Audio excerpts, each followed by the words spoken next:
everyone. Thanks for coming out for the end of the year press conference. Just gonna open up about and stay on topic about crime in 2023. And our first speaker is Honorable Mayor Eric Adams. Thank you so much, and really thank all of you. Not only am I going to talk about crime, but I'm going to do a tour of your new shack space. It's more spacious, got windows. You know, you are a real benevolent police commissioner, finally being as inclusive as possible. Crime is down, jobs are up, tourism is booming. Over 60 million tourists. We said it from the beginning, if we make this city safe, it would become a field of dreams. We built it, and they're coming, and they're bringing their dollars with them. So Commissioner Shepard and Police Commissioner Caban, we just really want to thank you and this entire team that's here for their level of commitment and dedication to keeping the people of this city safe. And when we did our briefing at Times Square, there were many numbers concerned about the protests, concerned about people disrupting our ability to allow people to bring in 2024, and we were very clear that we were not going to allow anyone to disrupt our activities during January 1st, bringing in a new year, and that's exactly what we were able to accomplish. Not only did you get the message, but those who thought they were going to disrupt our celebration got the message as well. This is the finest police department on the globe, and no one does it better. You think about it, 2 years ago, came into office with a mission. Public safety is a prerequisite to prosperity. I said that over and over again, and we were focused on three main areas: making our city safer, making our city more economically viable, and making our city more livable. We call it the triangle offense: people, places, and public safety. The results are clear. I'll say it over and over again until we all believe it and see it and hear it. Crime is down, jobs are up, and tourists are back in our city. And we are continuing to roll out programs that make living this easier for residents and business owners. Today, we're here to talk about our efforts to combat crime. Let me start by reminding you, January 1st, 2022, shootings were spiking. In our first month in office, there was 1 week where an 11-month-old baby, I remember sitting in the hospital with her, Chief Banks, Deputy Mayor Banks, I should say, and I were sitting there speaking with the mom and dad as they were resilient. An 11-month-old baby sitting in the car was shot in her head, and thank God she's still with us. We had police officers who were being shot night after night, and it was all capped off with the double murders of Detective Rivera and Mora. Just hearing their family members just screaming and yelling, saying it's not true, being in that hospital room with Commissioner Kishan at the time. And that was, I walked out of that hospital that day and realized that we were not going to surrender our streets to those who want to bring about violence, and watching the video of that execution of those two young officers. But our city is in a different place now. Where we were on January 1st, 22 is not where we are now. December 31st, 2023 is official. Overall crime was down in 2023. The promise that we made and the promise that we kept is real. And a promise that has saved lives and laid the foundation for a full economic recovery. And the highest ever private sector job numbers in our city's history, the highest private sector job numbers in our city history, 285,000 of which were created under this administration. When it comes to violent crime, the numbers are even more impressive. Both murders and shootings were down double digits once again in 2023. Murder down 12% and shooting incidents down 25%, the highest decrease in shooting incidents in New York City since 1995. And that built off a double-digit reduction that was already realized in 2022. Shootings were also down in all 5 boroughs in 23 as compared to 2022. And I just want to be clear, shootings were down not just in 1 or 2 boroughs, but all 5 boroughs. Additionally, 5 of the 7 major index crime categories were down against the past year compared to 2022. And transit, as a former transit cop, I want to thank Chief Kemper for what he did in the subway system. No one wanted to ride the trains in January 1st, 2022. But now crime has dropped in the subway system 2.6% in 23, and thanks to our efforts to zero in on grand larceny autos, we saw a major rise in arrests for grand larceny autos this year with almost 2,000 arrests, the highest numbers in 20 years, and an overall reduction in grand larceny auto in December. In the last 2 years, we removed 13,500 guns off our streets. Those are lives saved. 13,500 guns we took off our streets. And something we hear over and over again, those mopeds. 12,500 illegal mopeds and scooters in 2023, a 74% increase over 2022. We said we were going to focus on the illegal use of mopeds. Many were used for crimes and harming innocent people, and we did that. Chief Shell and Chief Madry, the combined effort, has done an amazing job of removing these nuisance and the impact on our quality of life. New York City remains the safest big city in America. What these numbers tells us is that we are turning the corner on crime in the city, and the Commissioner Caban and his team, and Deputy Mayor Banks, who's looking over our overall public safety apparatus, they are showing the true impact in our city. We put together the right team and had the right strategy. We have supported our officers, not only making sure they receive the pay increase that they deserve, as well as 100% of our other uniform services, but we've also used technology and tools with Assistant Commissioner Kaz Daughtry scanning the entire country to find the right technology that's needed. And we looked after the external threats. We know sleeper cells are still out there and looking to harm our city, and that is why it was so important to put in place Deputy Commissioner Weiner, who's looking over our entire intelligence operation and looking for all the chatter that's out there to keep us safe. And now, I just again want to thank the Commissioner. I'm proud of this administration. I'm proud of the team that he has assembled. But we want to be clear. Our work is not done. We're not spiking the ball. We're not saying mission accomplished. There's so much more we have to do. There are bad guys that are out there that believe they're going to harm the people of this city. We have to fight to ensure that this city stays safe and the quality of life continues to improve every day. We have to push back on any form of making our officers not do police work and do paperwork. That is not what we have hired them to do. We have a real challenge before us because idealism cannot collide with the realism of what public safety means to this city. The cornerstone of our success is being safe. That's the cornerstone of our success. And we're going to fight like hard, never to surrender, never to give up, to make sure we get it done and we get it done correctly.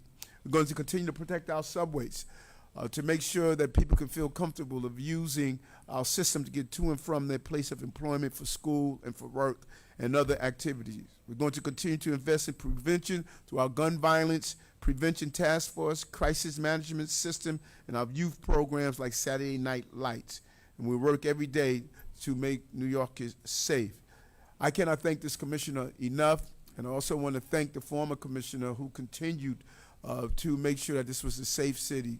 Commissioner Keyshawn and Commissioner Caban and this entire team that's here have been committed to saving the lives of New Yorkers and going after those who believe they're going to inflict violence in our city. Not in our New York, not in our New York. I committed on the campaign trail that we were going to make this city safe, and we have accomplished steps towards that. Much more to do, but New Yorkers are breathing easier because of this team that's here and the men and women who put on that blue uniform every day and take that oath and protect us, run towards danger while others run away from danger. Thank you, Commissioner. I want to turn it over to the Police Commissioner of the City of New York, Eddie Caban. Okay, thank you, Mr. Mayor, and good afternoon, everyone. Thank you for being here. Happy New Year to everyone, Happy New and Year. welcome to One Police Plaza.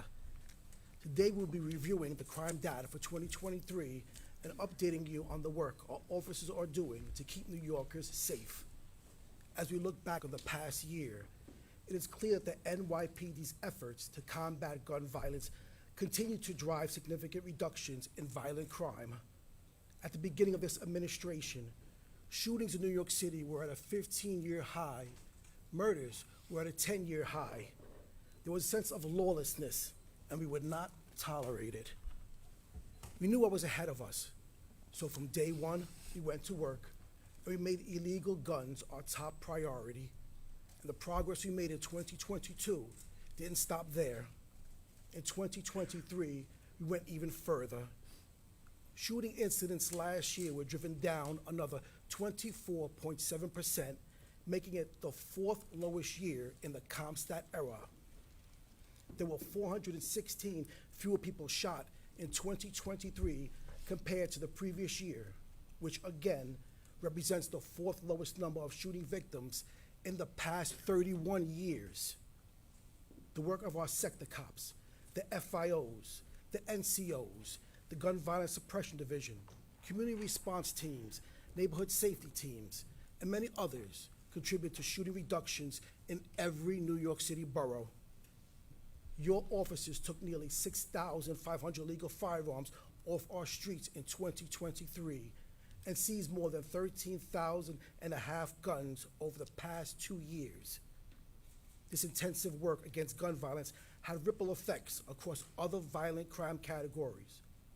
Murders, which had risen for 4 consecutive years before this administration took over, fell another 12% from 2022, marking the 8th lowest year since 1993. And with declines in major categories, including robbery, burglary, and grand larceny, we pushed overall crime down in 2023. On top of that, crimes in our transit system declined another 2.6% compared to 2022, including an 8.2% drop for the last month of the year, extending the public safety gains we've made over the past 18 months in our country's largest and most traveled subway system. That is what we want to see, and we are extremely proud of the work our officers do every day. But of course, we're not finished, and we will never let up. Your cops continue to be out there in every neighborhood, taking violent criminals off our streets. This relentless, intelligence-driven work led to more than 53,000 major felony arrests in 2023, which is a 24-year high. So here's what it means. In a year where major crime was down, major crime arrests were up by nearly 12%.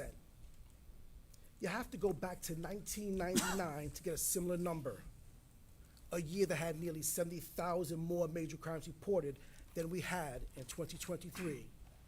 Not only that, in 1999, we had about 6,000 more uniformed officers on the street than we have now.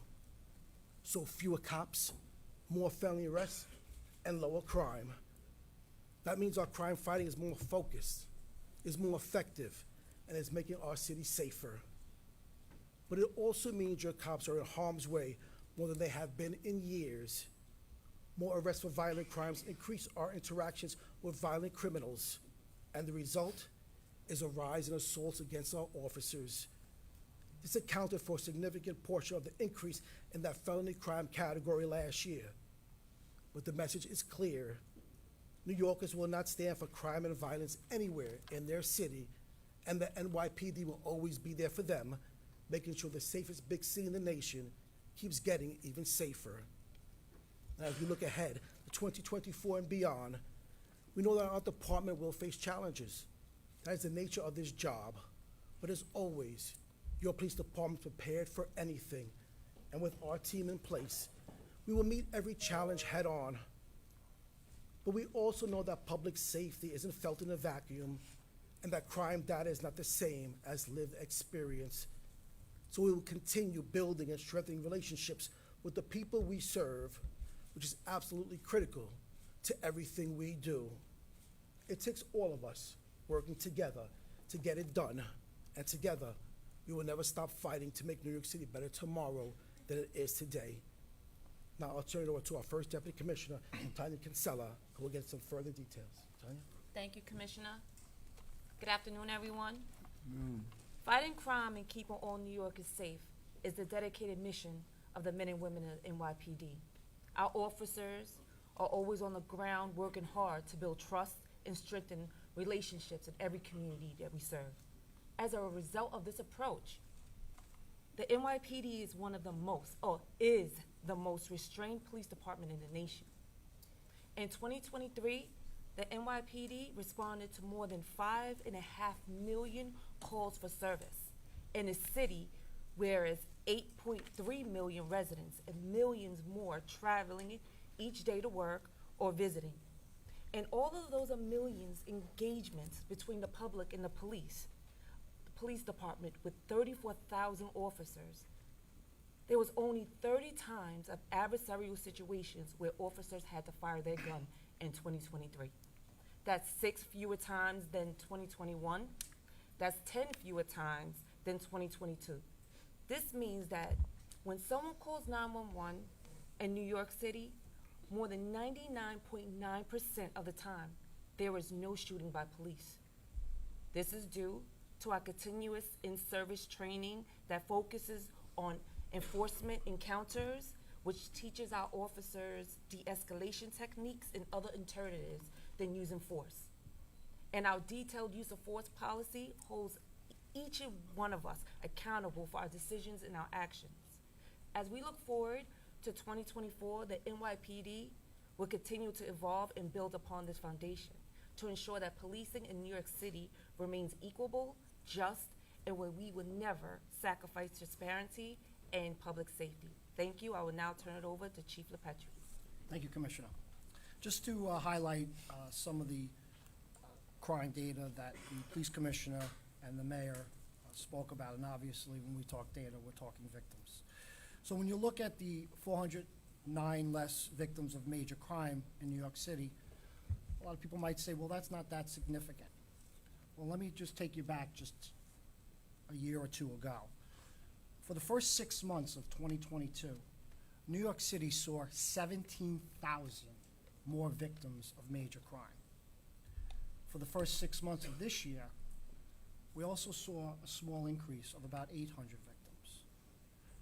But for the last 6 months of this year, we have over 1,200 less victims of major crime. The mayor talked about 416 less victims of shooting violence in New York City. I'll just take you back 2 years. 726 less victims for shootings. 2020, 719 less victims of shootings. Talk about gun arrests. We also, when we talk about gun arrests, we always talk about the flow of guns into New York City. Well, you know how you disrupt the flow of guns into New York City? You have the 4th consecutive year of the highest number of gun arrests since 1996. That's how you disrupt the flow of guns in New York City. Robberies, 52%. I've been looking at this for a long time. 52% of robberies have an arrest or have somebody that is wanted this year. The NYPD made over 11,000 robbery arrests. You got to go back 12 years to have a higher number of robbery arrests. Burglaries, 2,000 less burglary victims. We could times that probably by 4 or 5. We're down about 1,000 residential burglaries. We all know residential burglaries just don't touch one victim, it touches many. When you look at burglary arrests, though being down 2,000 victims, we have more arrests. Shoplifting, something we've talked about for a long time, as we should. Steadfast, working with the stakeholders, analyzing, putting offices in business districts, in malls, around shopping malls. We saw a decrease of about 4,500 shoplifting complaints, both on the misdemeanor side and the felony side. And what we also saw was an increase of over 3,000 arrests. What we also saw with shoplifting is we had a 40% increase in the store calling the NYPD to report a theft. And that's what we've asked them to do. We can't help if we don't know about it, and that's what they've done. 40% might seem low to somebody, but this has been increasing year over year over the past 3 years. 40% of our shoplifting arrests have been cleared by, shoplifting complaints have been cleared by an arrest. We've asked our detective bureau, our detective squads, to take an active role, not just in felony shoplifting, but also identify patterns of simple petty larcenies, though it's not simple to the store owner or store worker. Things we struggled with last year, felony assaults. When you look at the increase in felony assaults, it's really tied to two categories. Unfortunately, domestic violence, we saw an increase in felony assaults, but we did see over a 90% arrest to every felony assault with a domestic violence victim. Assaults on police officers. We saw an increase of over 300. And why is that? Well, we talked about the engagement. When you have the engagement that we haven't seen in years and years, unfortunately, police officers get assaulted. When you look at the data behind what happens to these individuals who assault police officers, working with the district attorney's offices, when you look at the arraignment, we are happy to see about 85% do get arraigned on a felony. What we're not happy to report is only about 8% of an individual, 8% of the arrest population for assaulting in New York City actually does any kind of jail. When you look pre-criminal justice reform, that was over 20%. Who gets affected? The NYPD officer that's out there protecting the community. So again, a lot of hard work, a lot of things that we still need to improve on. Some of the highlights of how we reduce these victims was obviously substantial analysis of crime in New York City, putting officers in neighborhoods all across the city, thousands of officers on foot in neighborhoods protecting the community. Thank you. We can take a couple of on-topic questions. Some of the, I know we have some questions in regards to specific crimes. I can make Chief Kenny, Chief of Detectives, available after the press conference. Maria Kramer, New York Times. Yes, I had a question about felony assaults against police officers. What are the raw numbers in terms of this year versus last year? Okay, I don't have the exact raw numbers. I could just tell you that we're up 350, but I will be able to get you that. No problem. Anthony Di Lorenzo, Pix 11. This could be for Chief LePetri. What are some of the areas across the 5 boroughs, specific precincts that you've seen some of the crime numbers bucking these trends, where you have more work to do in terms of shootings, felony assaults, and homicides? And what types of things are the precinct commanders doing as a result? All right, so when it comes to shootings, I could just say that 62 out of the 77 precincts saw a decrease in shooting incidents from last year. And just to highlight some of the work being done, the mayor spoke about it and the police commissioner spoke about it. Every geographic borough, all 8 patrol boroughs saw decreases in shooting incidents. Southern Queens, almost a 50% decrease in shooting incidents this year compared to last year. Also, the geographic borough of Queens, almost a 40% decrease in murders. Northern Brooklyn, 28% decrease in shootings. And when you look at those areas that really had substantial decreases, not in just shootings, but in crime, again, we tie it to the precision policing model, and those are a lot of those areas of where we put officers starting in the beginning of May, the extra 1,000 that I'm talking about. When you do an analysis of those areas that we put the officers into, and again, it wasn't just the patrol officers. We put detective bureau personnel, intelligence officers, a lot of different layers. We saw almost a 40% decrease in those areas in shootings. We saw over a 45% decrease in confirmed shots fired in those areas. So we tie it to a lot of different things.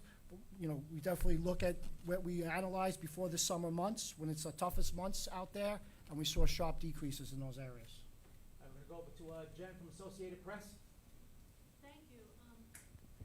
Thanks. Oh, you've got it. I just wanted to see what you had to say about how this whole situation compares to before the pandemic, since we all know there was a significant spike in crime during the pandemic.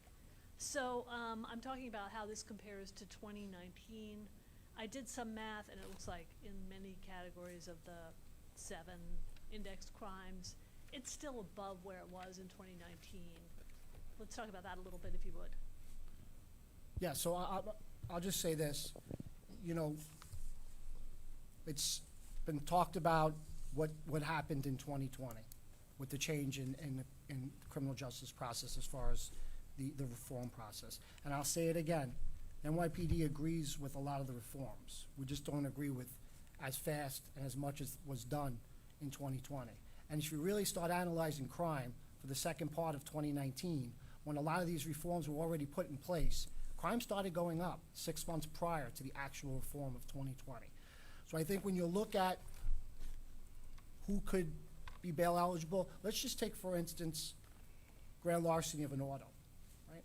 You look at grand larceny of auto in New York City, you look at the arrest of grand larceny of an auto in New York City. Only 25% of grand larceny autos this year, arrestees could be eligible for a bail. And that's going back to the law that was rewritten just last year on harm v. harm, or that person has an open felony. But though 25 are eligible for a bail, only 8% got a bail. Then if you look at who's committing a GLA or getting arrested in New York City, 13% of our GLA arrests last year also got arrested for a robbery. When you look at who's getting arrested for a GLA, 30% of arrests last year already have been arrested for a robbery. So again, you have to look at a lot of different things. You know, things are a lot different going back to 2019. But if we're going to go back to 2019, you know, we talked about the shooting incidents, fourth best year in 30 years. All right, Marsha Kramer, CBS. Mr. Mayor, I wonder if I could ask you a question. Yes. Through the third quarter of 2023, there's been a 41% increase in assaults on police officers compared to 2021. I wonder if you could comment about why it seems to be open season on police officers, what's changed in the city, and what you plan to do about it to protect the police force. And I think the commissioner, you wanted to ask something on it. You know, just so going back on. And I'm gonna go to your Marshal. On your question, you have to remember that before this administration took over, we were up in crime over 40%. So our officers are out there every day making a difference, and I have to sit here with our team and thank them for what they do every single day. And that falls in line to your question, Marsha, and I've been saying this over and over again, that there's just an erosion of expectation of authority and the right to authority. And just these simple interactions that police officers are responding to people from everything from quality of life to those who are committing serious crimes, this feeling that you don't have to respect the authority of this city. I'm sure if you were to do an analysis on some of my educators, I speak with them and they tell me that, some of the lack of authority, respect for authority in our schools, so there's just this attitude of a small number of people who are repeated offenders that believe that they don't have to live in the city of order. And they believe that they can do whatever they want. And who is the person that's telling them that, no, you can't do this? This is something that is not acceptable in our city. It is the men and women who are police officers. And then you're dealing with, we have, a real, some of the laws that people believe they could do these assaults. I think Chief LePetri laid it out. When you do these assaults and you're out the next day and you do them again, sometimes we have a crime on the assault of the police officer, and I will tell the commissioner, can you send me, let me look at their rap sheet, and you'll just see that there's a pattern here. Are you really talking about laws that have passed by that are contributing to this sense that it's okay to assault a police officer, the person who's trying to establish order in the city? Well, I think it's more than that, and it is not an indictment on every council member and every lawmaker, et cetera. I speak with the chair of the Public Safety Commission Committee in the City Council, who is a strong believer in supporting police. I speak with my colleagues in Albany and the Senate. The narrative of our city is hijacked by a numerical minority. I keep saying this over and over again. They are this small group of people that are trying to implement rules that have been implemented in other cities, and we see the result of those cities. And I'm saying to New Yorkers, and I'm saying to lawmakers who have a common sense approach, we cannot allow these rules to come into our city.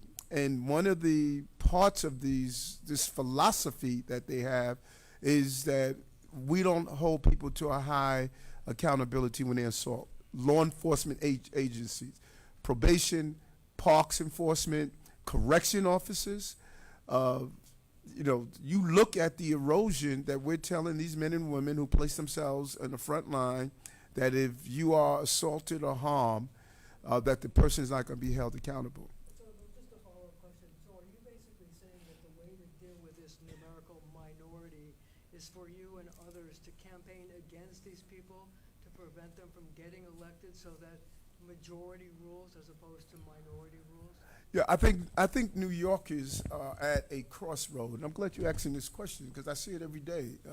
New Yorkers are at a crossroad. I think there's a lot of apathy. A lot of people don't believe that their vote matter, and they are unable to understand the connection between who's in office and how it impacts your quality of life. And I think New Yorkers are going to, really regain who we are as New Yorkers. The everyday working class person that wakes up, that takes that subway system to work, that want their child to be in their school safe. That is who I represent. And we need to start asking this small group of people in the city, and they're the same people. We see them over and over again. They introduce the same bills over and over again. I find it astonishing that we have a public advocate who pushed for this police bill. He lives in a fort. He doesn't take the subway.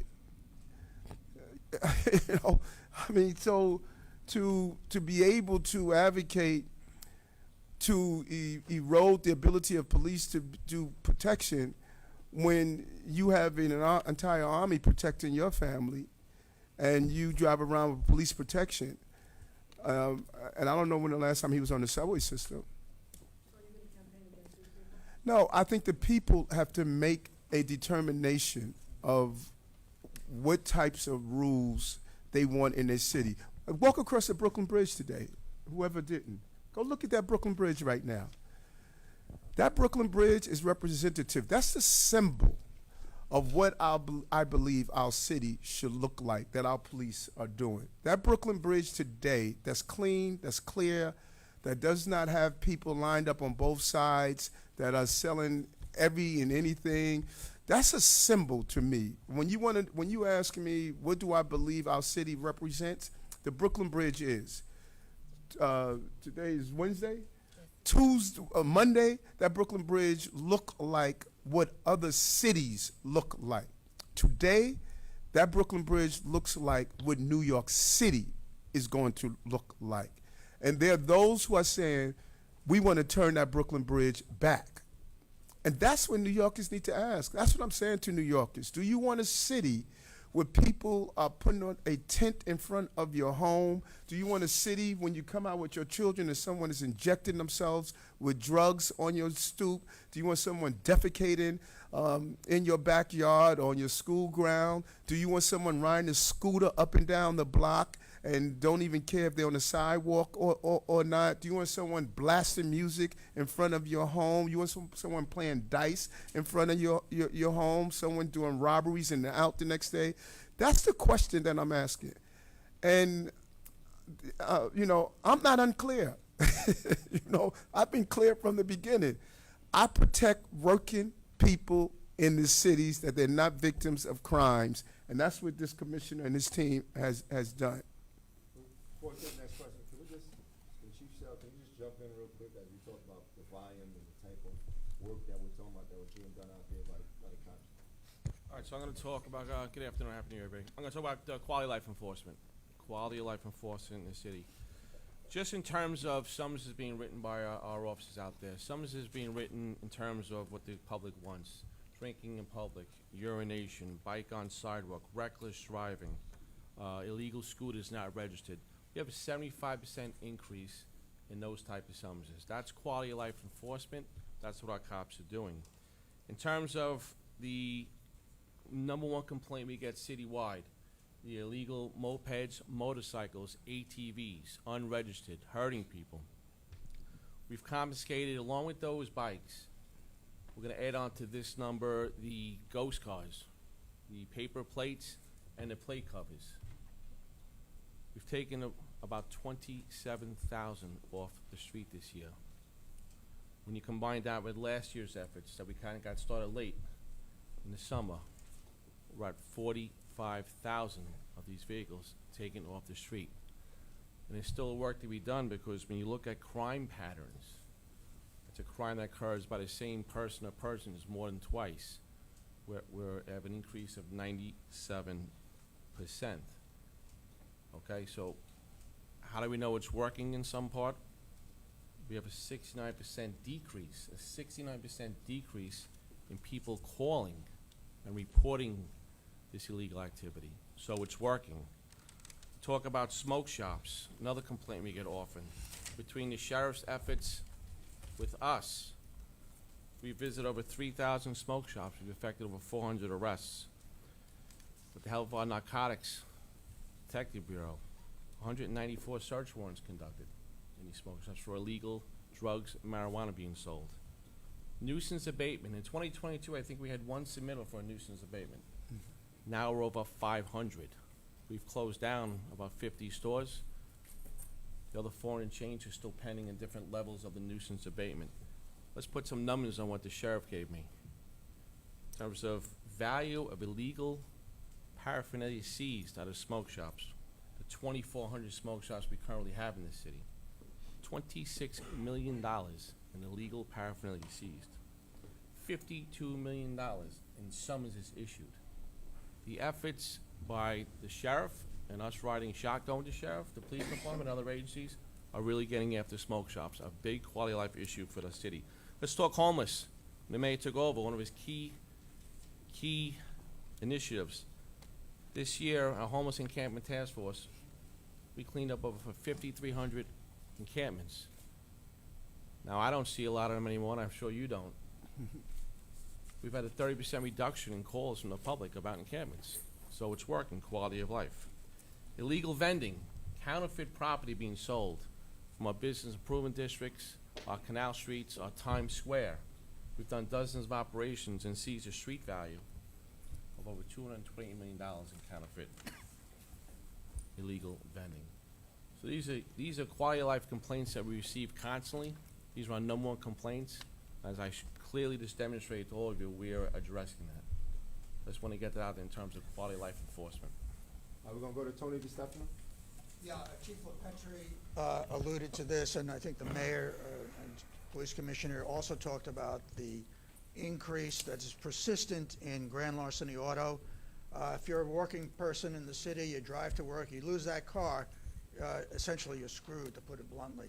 What initiative is the department going to have going forward into 2024 to tackle this issue of grand larceny auto? Sure, Tony. I'm sorry, before we answer that, because what you said is so important. This is another city in America. This is another city in America. This is what I saw when I was driving around the city January 1st, 2022. This is an example of another city in America. This is what you threw up your hands. Fires burning on the street, children out here. There are no toilets. Go look at other cities and look at what we inherited when I put in place our homeless encampment task force. You don't see this in New York. And there are those who say, I'm harsh because I don't allow this to exist. That's what I'm fighting against. You want this in front of your house? Do you want this in front of your house? You want your children to see this? This is what you want your children to see? Not while I'm mayor. It's not going to happen. I'm sorry. Tony, just to highlight some of your question. I mean, when you look at the increase in motor vehicle theft in New York City, it's approximately 2,000, about 2,000 steals. That's all attributed basically to the Kias and the Hondas. We see an increase of over 2,100 Kias and Hondas. That's over a 300% increase from last year. And then when you factor in the mopeds and the motorcycles, where we have an increase of about 1,000, we obviously analyzed it. We've obviously leveraged the auto dealer, the auto industry when it comes to those types of vehicles. We've through the mayor's office, we've had conversations with them about the software issue. We've also have tracked where these vehicles in New York City are mostly registered via a zip code, and we used our crime prevention to go out to those residents, to go out to those registered owners' residents and speak to them about getting the software upgrade. So there's a crime prevention component. We've tasked some of the best officers out there that's done very good work. We've moved them into specific auto larceny units, mainly in the Bronx and Queens North, where we see a majority of our auto thefts. We've tasked our detective bureau to be more active in the investigations of auto theft. Years before, the Detective Bureau was a very tight process of when they could investigate auto theft. We've loosened that process, where if we see a video or things of that nature, traceable property inside the vehicle, the Detective Bureau, the precinct detective squads will then take a case on that. We've analyzed where these vehicles are being stolen from, obviously, but also where are they being recovered. We see more and more vehicles being recovered outside of New York City in places like New Jersey and Westchester. We've also seen an uptick in organized crews. So we've tasked our auto crime division to really focus on the organized crews of auto theft, where they haven't done that so much in the past. They're doing that more and more. So again, that's just some of the highlights of what we're doing to combat auto theft. And it is a struggle, but again, that there has to be some kind of consequence when you get arrested in a stolen vehicle. Arrests for grand larceny of auto were up almost 50% this year compared to last year. And like I already spoke about it, on the surface it is not a bail eligible offense. There are small times that you can be bail eligible, but it's not being used for any kind of consequences right now in New York City. And the people that are getting arrested for grand larceny are committing robberies in New York City. Thank you. Juliet Papa, 1010 wins. Yes, Mr. Mayor, for you to follow up on quality of life pertaining to shoplifting. That affects everybody, the customer, the worker, the manager. When will there come a time when Dwayne Reed and CVS doesn't have to lock everything up anymore? Yeah. And that's, the mere fact that they do is a state of surrender. And we did our shoplifting task force, held it at Gracie Mansion. I sat in, the AG sat in, the DA sat in, and we did a full frontal assault. Chief LaPetra, you want to go into some of the shoplifting stuff there? Yes, Mr. Mayor. So 25,000 shoplifting arrests in New York City this year, 25,000. Again, an increase of over 3,000 last year. I'm part of the mayor's task force with shoplifting. We really have had great conversations with stakeholders, whether it be Rite Aid, CVS, Target at the highest levels. I know the police commissioner has been at those meetings. Obviously, I've been at those meetings. We've identified corridors where we see very dense shoplifting crime. And what we've done is, and this is something where we really have not done this over the past few years of, we always identify, not always, but we really identify, you know, where can saturated foot patrols affect communities, and we really look at a lot of street crime, shootings, robberies, things of that nature. Well, we changed our tactic this year, and we put them in business districts. East Fordham Road in the 4-6, Church Avenue in the 6-7, Picken Avenue in the 7-3. Areas that you might not see officers there for retail theft, but that's why they were there. The holiday season, officers in and around 6 major malls, inside and outside, around the parking, the parking areas. We've asked our crimes against property teams to focus on organized retail theft. We've asked our intelligence officers, our field intelligence officers, to identify what are they doing with the property, and we've had a lot of good intel, and we've done very well this year with dismantling some of these organized crews. Are those like warehouses, you know, where they're storing, people going shopping? Some are warehouses, some are simple bodegas on a block where they are selling property that was stolen from a CVS. And we identify those, and a lot of those are some of the 400 pending nuisance abatements that Chief Shell talked about. So there's a lot of different layers to shoplifting. But again, our response times are the best that they've been. Our clearance rates are the best. But I will tell you, we have a lot of work to do. We will continue to suppress shoplifting in New York City. All right, this will be our last question. Dean Moses, reporters, upon conclusion, please stand by. We'll try to answer your specific client questions after this. This is for housing and transit. A lot of New Yorkers I speak to still, despite the numbers, still feel like they're afraid to take the subway. So I was wondering if you could just talk about statistics. I wonder if you could talk about crime, the perception versus reality on that. If you could just comment on, despite these achievements, that people are still feeling afraid.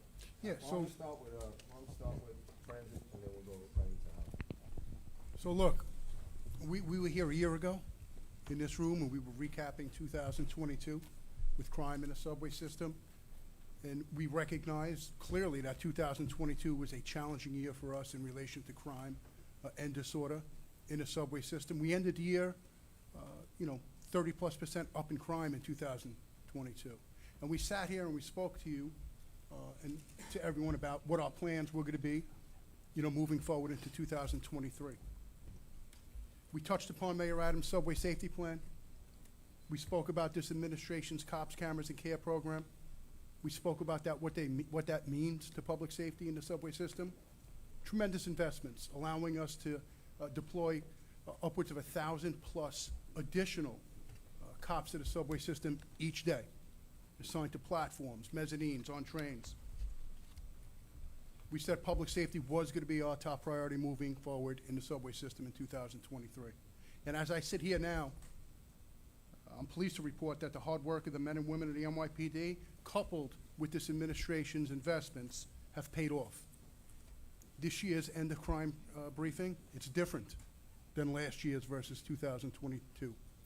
This year's picture is much better when it comes to public safety in the subway system. Crime in the New York City subway system in 2023 was down 2.6%, which represents 60 less crime victims, major crime victims, versus the prior year. When looking at the crimes in the subway system, homicides are down 50% this year versus last year. Robberies decreased just about 11%. 66 less robbery victims in the subway system. Shooting incidents decreased 33%. Grand larcenies decreased. When looking at crime in total, I think it's important to mention, we averaged in 2023 6.2 major crimes a day in the subway system. Just think about that. The largest most complex, most populated subway system in this nation. You know, in relation, how did we get there? Our cops, but you're looking at what we've done. You know, you spoke about crime perception, and perception is real to many, and a lot of that has to do with what's reported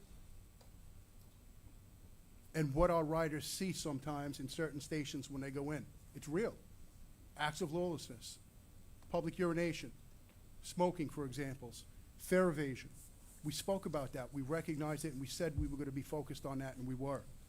Overall arrests last year in the subway system increased by 53%. 4,700 more arrests in 2023 versus 2022. Tab summonses. Those are the summonses that are issued mostly for quality of life offenses, the offenses that really weigh heavily on our riders' minds, what they see, acts of lawlessness, up 48%.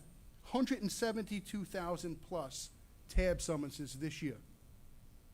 56,000 more than 2022. Criminal court summonses, same thing, 51% increase. Fare evasion contacts, arrests or summonses for fare evasion. We're up 47% this year versus last year. 132,000 plus either arrests or summonses for fare evasion last year in the subway system. Just to put that in perspective, that's 42,000 more in 2023 than the year prior. You know, when it comes to ridership, well, you know, weapons up, every weapon category, guns, knives. And when it comes to ridership in 2023, it's pretty clear. Subway system's back. We're averaging just about 4.1 million riders a day in the subway system. Just to put that in perspective, that's more riders a day in the subway system than the entire population of Los Angeles in a day. Think about that. All right, we'll move on to housing. Thank you. So the Housing Bureau has taken a very major and active role in reducing the shootings, as well as Chief LePetri spoke of. Housing Bureau counts for 28% of the reduction of shooting incidents within housing itself. That's a raw number of 64, down 161 versus 225, and the same as Chief LePetri spoke of, across the board, all three of our boroughs are all down, with Brooklyn leading 57 versus 99. They're down 42%. And just to touch on the crime, although we finished 4 out of the 7 major categories, with increases just showing slightly in felony assaults, burglaries, and GLAs, which is our largest increase we've seen in the current 28-day. We're down in felony assaults a little bit over 1%, and down in GLAs a little bit 4.5%. So we're heading in the right direction, and we can hope to continue this into the 2024. Crime is down, jobs are up, tourists are back. Our What city's back. we're going to do is we'll have Chief LePetri hang for about 5 minutes. Anybody can give a question, and Chief K, Chief of Detectives, all right? Thank you.